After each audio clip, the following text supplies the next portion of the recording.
depuis 2022, j'essaie d'accompagner comme je le peux voilà, une ONG OA dirigée par M. Kouanemeya qui travaille dans le domaine du développement des activités rizicoles. Oui, je l'ai croisé en 2022 lorsque je me suis rendu au village à Manawota, dans la commune de Conques, et il m'a proposé, il m'a présenté son projet. Bon, quelques temps après, il m'a envoyé les documents et j'ai regardé. J'ai rapidement intéressé au projet et nous avons commencé à travailler ensemble. Je me suis intéressé à ce projet pourquoi? Parce que j'ai toujours prôné le développement des cultures vivrières. Il est vrai que depuis un certain temps, les gens sont orientés sur la recherche d'argent par le développement des cultures de rente, par le développement de l'anacarde, par le développement de l'EVA, donc l'EVA-culture, tout ça. C'est vrai que tout cela existe, mais moi j'ai toujours milité pour les cultures qui donnent à manger directement, d'abord les cultures vivrières. Et donc quand j'ai vu son projet m'a intéressé. Donc, nous l'avons analysé et j'avais pour ambition de faire en sorte que nos parents qui sont au nord, qui pour la plupart dans le domaine de l'agriculture se sont orientés aujourd'hui faire le développement de l'anacarde, j'aimerais les encourager à produire en plus de l'anacarde d'autres cultures comme le riz. Parce que en faisant le riz, ils pourront en avoir pour la consommation personnelle et ils pourront en avoir pour la commercialisation. Et l'idée, c'est de faire en sorte qu'ils puissent avoir les différentes techniques culturelles et qu'ils puissent être autonomes financièrement et qu'ils aient cette sécurité alimentaire autosuffisante, par exemple à Harki. Donc ce sont ces éléments-là qui m'ont motivé à vraiment accompagner ce monsieur dans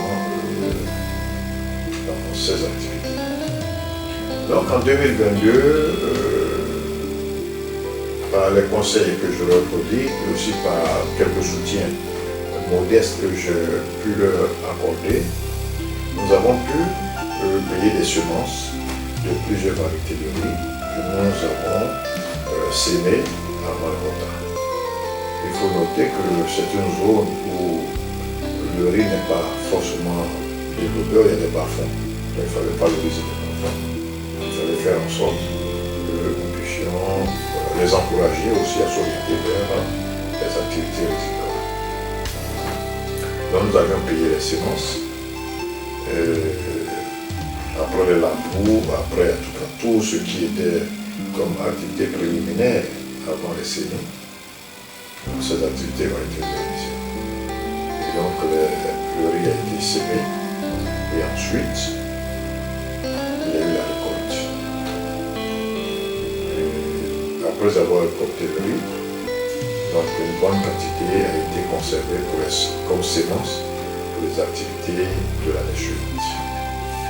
Donc, nous l'avons fait, nous avons blanchi une partie du riz récolté que nous avons fait don à quelques autorités de la ville de Conques et de Fianké.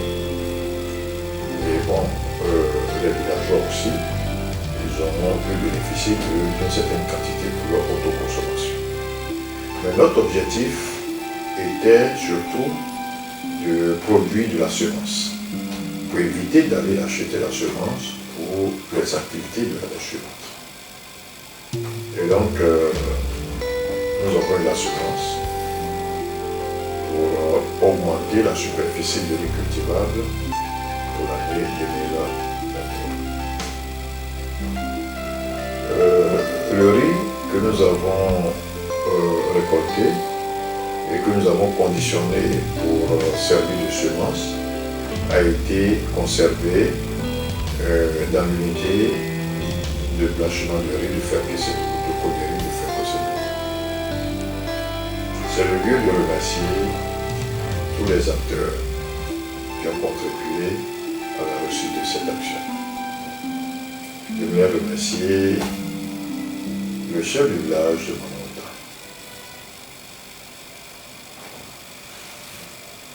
mon parent, M. Bagouri, qui a mobilisé toute la population de Manonta à accompagner cette dynamique, qui a permis que cette activité se déroule sur la terre, dans le champ, et pour leur implication véritable dans la réalisation de l'activité.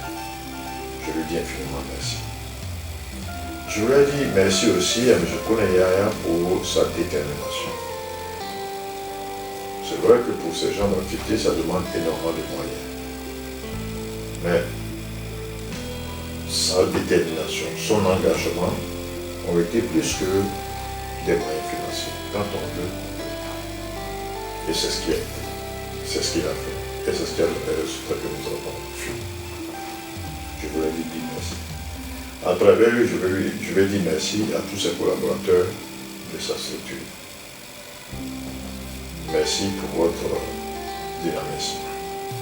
Je voulais saluer mon frère Maradou, qui est le coordonnateur de cette activité à Manonta. Je voulais saluer son jeune frère Papa et je voulais saluer toutes les personnes de Manonta qui se sont impliquées dans la réussite de cette activité. En tout cas, merci à eux, merci à tous pour ce qui a été fait. J'aimerais aussi remercier les responsables de l'unité Koderi, surtout l'unité de blanchiment de riz de Fergué, pour leur disponibilité, pour avoir accepté de garder les sacs de riz qui ont servi de semence. Merci aussi pour la visite qu'ils nous ont permis de réaliser dans leur unité de blanchiment de riz. J'aimerais remercier le conseil régional et à sa tête le président du conseil régional, en la personne du ministre Télé Biremanda, qui a pris des actions importantes qui ont permis de réaliser les activités des écoles de 2022. Parce qu'il a fourni à l'ONG un tricycle. Et il a permis à M. Koneyaya pour pouvoir transporter la batteuse vanneuse depuis, c'est-à-dire Digo, jusqu'à Manonta. Merci beaucoup, Monsieur le Président du Conseil régional de Tchologo, pour votre disponibilité. Merci aussi à tout le Conseil régional pour l'appui apporté à l'ONG. En ma qualité de parrain, donc de conseiller en réalité, sur les questions projets, sur l'orientation de ces activités, je tiens à dire merci à toutes les bonnes volontés, à toutes les autorités de la région, au maire de Pont, qui a donné un certain nombre de documents pour que M. Koneyaya puisse appuyer dans ces différentes demandes et qu'il puisse aussi réussir les activités des écoles au niveau de Manonta. Donc merci à M. le maire, merci au chef canton, merci au commissaire, merci en tout cas à toutes les personnes qui ont conduit, à toutes les structures au Frère-Yakou, au Karakapi, à toutes les personnes qui ont vraiment œuvré pour que ces activités se tiennent. En ce qui me concerne, puisque mon objectif est de faire en sorte que nos parents puissent maîtriser les techniques liées à la production du riz, Voilà, je me rends toujours disponible selon mes possibilités, surtout disponible pour donner les conseils nécessaires pour que, in fine, à terme, nos parents soient autosuffisants. Voilà. Et que l'exode des jeux ouverts des villes s'amenuise et qui se mettent à valoriser les terres, les sols qui sont chez nous pour le bonheur du village et pour le bonheur de la vie.